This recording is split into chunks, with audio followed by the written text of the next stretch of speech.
بصوا يا جماعة، الشلتة دي لو كانت بتتكلم كانت قالت سيبوني في حالي، خلاص أنا انتهيت. بصراحة أول ما شفتها قلت دي محتاجة معجزة مش محتاجة شغل. زي ما انت ما شايف كده الشلتة عاملة ازاي. شكلها كان متبهدل جدا ومحدش يتوقع إنها ترجع تاني زي الأول.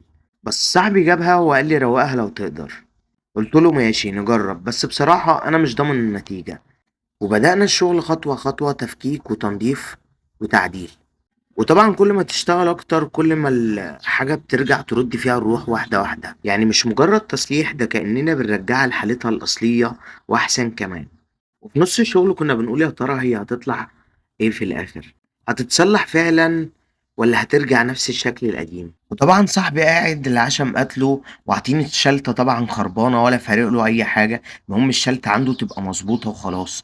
وأنا هنا طلعان عيني عمال أجيب الشلتة يمين شمال عشان أطلعها بنفس الشكل اللي أنا عايزه أو في المستوى اللي هي بتبقى جاية الشلتة فيه. طبعا أنا كل اللي فارقني إن الشلتة تبقى طالعة بنفس الدماغ اللي أنا عايزها.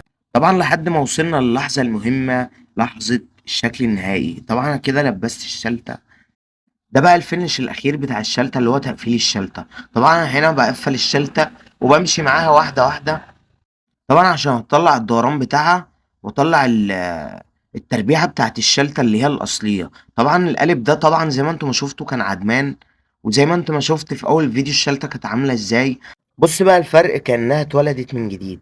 أنا عايز رأيك بقى بصراحة، الشكل الجديد ده يستاهل التعب؟ عايزك بقى لو وصلت لحد هنا ما تنساش تصلي على النبي وتتابعنا عشان يوصلك كل جديد وتشوف كل الفيديوهات اللي بنعدلها.